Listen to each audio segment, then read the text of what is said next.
Hey guys, in this video we'll show you how to make pelmeni. This is a Russian dish, a kind of dumplings filled with ground meat.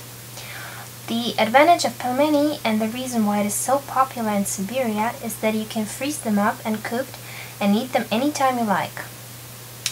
You don't need many ingredients for this dish. For the filling you need 1 pound of ground meat, ideally a mixture of pork and beef, a mid-sized onion, black pepper and salt.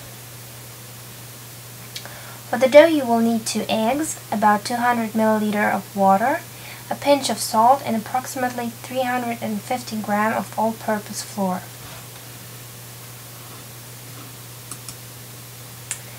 First we'll show you how to prepare the meat. Grind the onion into the meat. It is important to really grind the onion and not to cut it. It has to become an onion puree so that it adds juice and flavor to the meat. Then add some salt and pepper and set the meat aside while you prepare the dough. Here you can see you can also mix it with your hands. Set the meat aside and concentrate on the dough. So first you beat the eggs into a bowl, add the water and the pinch of salt to it, and then gradually add the flour. Mix the whole. And when the dough becomes quite solid, so solid enough so you can knead it, you can take it out of the bowl and knead it on a flour-dusted surface. The kneading of the dough takes time.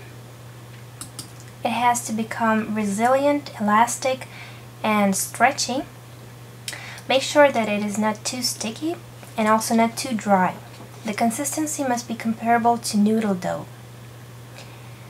So knead it really well, and if it looks like this, then it is perfect. The next step is to roll out the dough. When it's ready, cut it into halves and cover one half with a plastic wrap or a kitchen towel.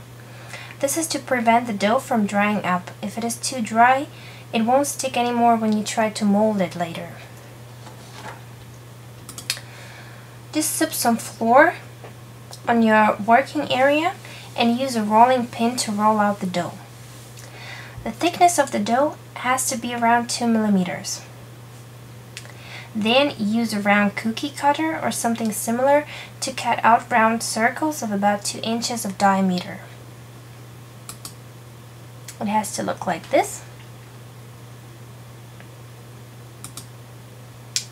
This is one dough circle. Then take a tablespoon of meat and put it in the center of the dough circle. Fold the circle to a half moon and pat the edges firmly together to seal the pelmeni. Then join the opposite ends together. And then your pelmeni is ready. Then you repeat this procedure with the rest of the dough. The cooking of pelmeni is also pretty simple. You take a generous amount of water, add some salt and a couple of dried bay leaves, and make it boil. When the water starts boiling, you put the pelmeni into it. Stir them with a wooden spoon so that they don't stick together. When the pelmeni start floating on the surface, they are almost ready. Just let them cook for another 2 minutes or so. You can also try one pelmeni to see if it's done. Use a skimmer to take the pelmeni out of the water. Serve them hot with some butter flakes. Traditionally they are eaten with sour cream or with a special seasoning which consists of the cooking broth, chopped onions, vinegar and black pepper. You can then just dip your pelmeni into it. So enjoy your meal, and as Russians would say, na zdоровье. Oh, not to forget, you can see the complete recipe on our site, ukochen.de.